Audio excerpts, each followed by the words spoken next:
Hello everyone, thanks for tuning in to today's video. Going to have a look at the weather next 10 to 14 days for today's video. Day 10 will take us to the 18th of May, and we'll be able to extend out beyond that with the extended ECM ensemble. So I'll get on that for you in a moment. We're also going to have a look at some long range, have a look at CFSV2 for the next 6 months, and then we'll have a look at Patal Peng's analogues for the next 6 months and beyond. We'll go through the summer, through the autumn, and to winter 2022-2023 with Patal Peng's analogues in a moment. Kind of thing we do on a Sunday live stream, not live streaming at the moment while I'm recovering from my mouth cancer operation. So, in replacement of that, I thought we'd do some long range in today's video. I'll get to that for you in a moment. Because of that, I've left out some of the other stuff, that we put in a regular 10 to 14 days. So this one's a little bit more focused on the long range, but we will have a look at the shorter range for you as well. And as I said, I'll get on with that for you in a moment. Just say thank you so much to David Collins for the incredible donation through Super Thanks yesterday. So David left a comment here saying, good to have you back, Gav, via Super Thanks, highlighted the comment. So thank you so much, David, for the donation and for the comment as well. If you'd like to give a Super Thanks to Gav's Lovers, all you need to do is click the Super Thanks button underneath the video here on YouTube channel, underneath all the videos. And you can leave a comment and also leave a donation as well. Your comment will be flagged up by YouTube. So thank you so much for everybody doing that, and to David for the super thanks. Of course, thank you for all of the lovely comments that I've had since I've been ill. It's been unbelievable, and had treatment and come back. It's been absolutely unbelievable. Thank you so much to all of you. Right, so go through some chart data then first, and then we'll have a look at some long range. We're going to begin with the UK Met Euro, the weather outlook looking rather unsettled here on Wednesday, with low pressure to the north of Scotland bringing in this westerly wind that brings showers or longer spells of rain with it. Don't have to wait too long, I don't think, for heights to begin to rise from the southwest. Here we go next weekend, high pressure reaching up from the southwest, so by the time we get through to the end of Saturday into Sunday, which is midnight Sunday, we're back under an area of high pressure, and that area of high pressure then will probably take over beyond that in the days beyond. Let's move over to the GFS then and have a look at that one. GFS midnight run, again looking unsettled and rather wet and windy on Wednesday with quite deep low pressure in the Atlantic Ocean. Then we head through into Thursday and Friday stays unsettled, again low pressure bringing further showers or long spells of rain. Next weekend we see a break in the low pressure, get rid of one low over Scandinavia, another low stalls in the Atlantic, high pressure rising up from the southwest. That one brings drier weather, then that high pressure takes over. Look at this, let's move up towards day 10. Big area of high pressure in control, moving up to Scandinavia quite quickly, putting in an easterly wind. So it'll be mainly dry, quite warm. That easterly wind will probably start to bring something a little bit cooler and cloudy about to more southern areas by the end of by day 10, really. And then beyond that, low pressure begins to develop to the south, starts to move northwards. So these easterly winds, it begins to stand cooler and more unsettled. Low pressure in the south could well start to bring some quite wet weather through there, and that takes us then up into the end of the GFS midnight run. High pressure away to the north, low pressure to the south-southwest. Probably quite warm with this, but also wet, particularly actually for England and Wales, with the wettest weather the further south and southwest you go. So those areas that have been, very dry, quite parched over recent weeks, might get some useful rain there, actually, if that's right. That's how we finish up with GFS midnight run for 24th of May. Long way out of course, 384 hours, but it does look unsettled with low pressure out to the west, so we're drawing up this sort of southerly wind, so quite mild, but still bringing showers, longer spells of rain up from the south. What about GFS 6 then? Let's see what that one's doing. So again, quite unsettled on Wednesday with low pressure bringing wind and rain in from off the Atlantic Ocean. Stays unsettled into the second half of next week. Next weekend, due to change, the low pressure breaks. High pressure reaches up from the southwest, so high pressure takes over through next weekend, turns mainly dry and fine, and then heading up towards day 10. Again, the high pressure strengthens over to the east and the northeast of the country. So we go into several days of mainly dry and pretty warm weather there, with that area of high pressure bringing the wind from an easterly, southeasterly direction. I reckon that could easily get the temperature into the low 20s Celsius, maybe even higher than that. Beyond that, again, same idea versus the midnight run. The high pressure goes even further north. We probably more of an easterly. That will be a rather cooler east wind as well. And lower pressure is developing to our south. This is sort of a new trend within GFS output today. Just hinting that we might start to bring something a bit wetter into more southern areas. Although it doesn't go as far as that as a midnight run. So actually we keep high pressure in control. But high pressure is sort of sitting around the country there. But it's close to turning it wet from those areas of low pressure into more southern areas. On to GM, looking like this. Again, low pressure is in control of the weather on Wednesday, bringing wet and windy conditions, stays unsettled through the second half of the week as well. Into next weekend, high pressure then taking over and turning us mainly dry. High pressure then moves up towards Scandinavia by Monday and Tuesday, 16th, 17th of May, with lower pressure developing to the west and south. That will start to bring wetter weather into the west and south. So no particularly dry spell with the, with the GM, actually looking quite unsettled, particularly more southern and western areas with these areas of low pressure. The high pressure is just not strong enough to fend off these areas of low pressure. So that one looks quite unsettled around days 7 to 10. And then we've got the ECMWF here as well for the middle of next week. Once more looking quite unsettled, wet and windy conditions coming through them. Heading on in towards the second half of next week. Today showery, particularly so for northern areas. And then next weekend, same with all the moral output. That's the break. High pressure builds up from the south and southwest, turns of mainly dry, and then that high pressure increasingly dominating the weather as we move up towards day 10. And actually, out of all the moral output, I think the ECM is probably the driest and warmest actually around days 8, 9, and 10. Big area of high pressure, well and truly in control, bring up those southerly or southeast winds. That could be quite hot. That could lift the temperature into the mid to maybe even upper 20 Celsius with that kind of scenario. Remember, a lot of the other moral output though is not going as far as that. So a lot of the other moral output looks more unsettled around days 9 and 10.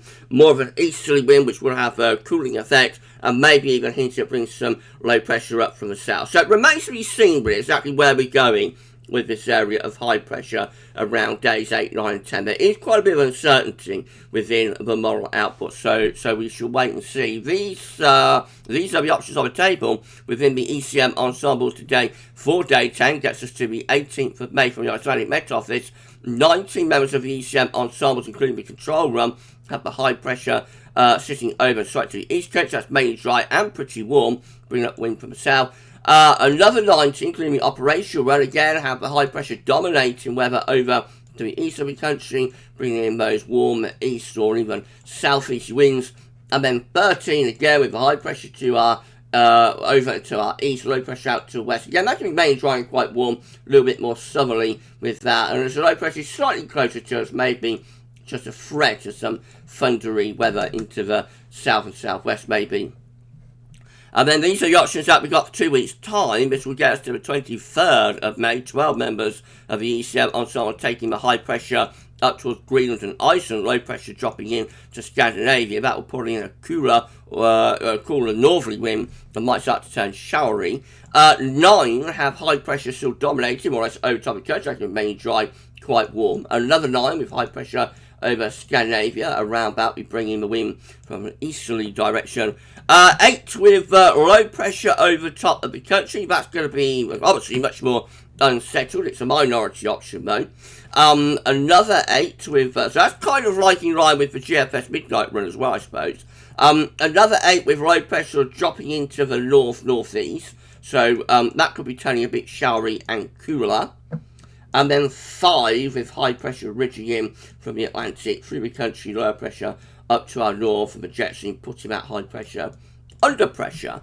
So there's a lot to play for here, I think, both at day 10 and at day 14. There's a lot to play for, a lot of options on the table. It does look as though we'll get some higher pressure starting next weekend. How long it lasts, how warm it gets, I think remains to be seen for the time being. CFSV2 looks like this. These are 500 millibar height anomalies broken down into week periods. The first week period taking us from the 8th to the 14th of May. The coming week, we'll have low pressure to our north, high pressure will be to our south, and winds will be coming in from a westerly direction, rather showery, especially so for more northern areas. Week 2 takes us back to high pressure, 15th to 21st of May. Big area of high pressure back in over top of the country. That will be mainly dry and potentially warm or even very warm. High pressure beginning to break as we get through week 3, which is the 22nd, 28th of May. Looks like the core of the high pressure moving up towards Greenland and Iceland. Low pressure developing both to our southwest and to our northeast. Some high pressure to our south. I think that's like transitional, something a little bit more unsettled with time. And then look at this, by the time you get through week 4, which is 29th of May to 4th of June, going into the Jubilee weekend, celebration weekend of course, low pressure is taking over, turning much more unsettled then, with high pressure going up towards Greenland. Low pressure looks like it's taking over the pattern by the time we get into the start of June and meteorological summer. But that's 4 weeks away, it's a very, very long way out. Right, we'll just bring the long range section of this video then, so let's do some long range, shall we? As we're not live streaming, this is what we do in a Sunday live stream, but we're not live streaming at the moment, so I thought we'd do it in this video instead. So here we go then. This is the 700 millibar height anomaly for May, showing an anti-cyclonic signal with high pressure over top of the country. A lot of dry and warm weather to come. This is June, 700 millibar height anomaly from CFSV2, high pressure, again sitting to our south, some lower pressure, although perhaps in this white area away to the northwest. So probably still relatively anti-cyclonic, but might be a bit more unsettled. Get through the week into a month 3, I should say, with high pressure then centering around Greenland and Iceland. This white area could well be a trough of low, so I think as we're progressing on, it does seem that things might be getting a little bit more unsettled here as the summer progresses. This is August, and looking rather strange actually, with high pressure to our west and also a ridge to our east, probably a trough through here. That could be something that might be a bit volatile if the jet stream does something like that. We could bring up wind from the south and, maybe get some warm and thundery weather even. This is September, month number 5. We're so far out now, but we're in just for fun sort of territory, of course, but suggesting low pressure around Iceland, high pressure around Spain, and income those westerly winds. So maybe a little bit unsettled, especially in the north, for September there. And then October looks like that, 700 millibar heights, high pressure in the Atlantic, and to our south, low pressure around Greenland, Iceland, in like a flat westerly type flow. Looks relatively typical of that for October, rather unsettled and a little bit on the mixed side, perhaps. No suggestion once May is out of the way, however, that there's lots of high pressure going on, I have to say. So it does all hint at being a little bit mixed there with the CFS for the summer, and of course the autumn is so far away, but it's not really worth worrying about. Peng next. So these are analogues broken down to monthly periods. So Peng uses sea surface temperature anomalies, of course, to create an analogues forecast. So Patel looked up sea surface temperature anomalies across the world during April, and then has created an analogues forecast based on those sea surface temperature anomalies. We're going to go right way to winter with this, as we would do in a Sunday live stream. It's what we're famous for on a Sunday. So this is how the 200 millibar height anomaly is looking for June with Peng's analogues. This looks a little bit more anti-cyclonic, I have to say. Higher pressure over, but also to our north. So there might be some lower pressure around here, around Scandinavia. So could be a little bit on the cooler, showery type side for June compared to May. But nevertheless, it's still a relatively anti-cyclonic signal. So you would have thought a fair amount of dry weather probably with that. This is July. Looks kind of similar to the CFSV2, really. High pressure sort of centres up towards Greenland, so hinting at a bit of northern blocking there with higher pressure around Spain as well. Lower pressure in the Atlantic. So, with time, I think the suggestion is probably that we're going a little bit more unsettled as the summer sort of evolves itself. That's August. Again, we've got some above average heights just to our south, some high pressure just to our south, higher pressure around here as well. This white area might be a trough of low pressure. It doesn't go that far. It doesn't show that. Maybe out of the 2, July and August, August could be the drier and warmer of the months, perhaps. Right, where are we? We're just here, I think. So that's September with Talpen's analog. Again, low pressure around Greenland and Iceland. High pressure sort of close to the country. Probably a relatively anticyclonic signal for September there. Low pressure in mid-North Atlantic, though, so it could be shower at times. But I think relatively anticyclonic signal, mostly dry there for September with that one. October looking like this, so the high pressure that goes out into the Atlantic and also goes north as well. Perhaps a trough of low pressure developing through here, probably turning cooler and more unsettled as we get through into October. And we've got November looking sort of blocked with highlights. We're so far out now, and it's just for fun. We do this sort of thing on a Sunday live stream, but, you know, for fun and entertainment purposes. High pressure is blocking to our north, low pressure is to our south. Winds are coming in from an easterly direction there. Could be turning a little bit colder in November. December looking very interesting with high pressure blocking things out within the northern latitudes. Low pressure is to our south. That would be bringing cold easterly winds there. Cold easterly winds, and obviously there would be wind shear potential. There would be a risk of some snow if that came up, but it almost certainly won't. Very fine. That's January. Again, looking, you know, quite interesting, potentially quite cold. High pressure blocking to the north. And over here too, low pressure is to the south, winds in from an easterly direction. Finally, we'll go to February. So where are we there? So read 8. Right, so that's January, so read 10. And that's how February looks as far as we will go. High pressure is blocking to our north and over towards Scandinavia as well. You're looking at that, probably still bringing wind from an eastern direction. So Talpen's analogues hinting at a cold winter, actually. These are how the temperature anomalies are shaping up for the next few months. So May, the Talpen's analog looking warmer than average.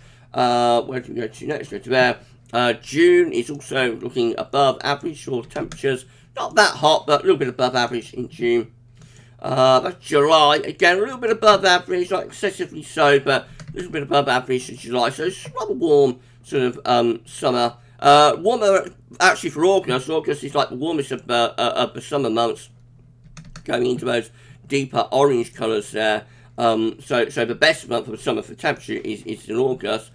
September also looking slightly above average, again, not excessive, but, you know, next few months looking a little bit above average too. October beginning to cool down slightly, so back towards average temperatures by the time we get through to October. Does it get colder for year's end? Whoops, I don't want to go there, we want to go there. Right, that's November, beginning to go a little bit colder for an average as we get through into November. What happens in December? Let's have a look. That also colder than average. Quite cold actually, quite a cold signal there in those blue colours, which is unusual for Talpen's analogues. You know, through to January, not as cold, but still hints at being a little bit on the chilly side. Anyway, still below average, to sort of below average really for January, but cold. The coldest month is like December, and then by the time you get through to February, we're close to average, possibly even hinting at being a little bit above average. So it gets a little bit milder as the winter goes on, but definitely quite a cold start to it. And finally, we'll have a look at rainfall, shall we?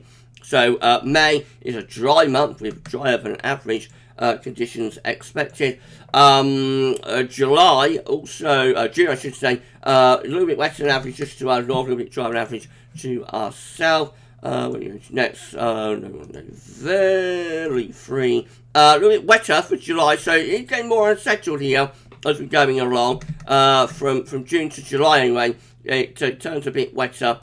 That's August. Actually, still looks a little bit on the wet side in August as well, to be honest. So a rather mixed summer, even if it's quite sort of warm. It is a bit mixed.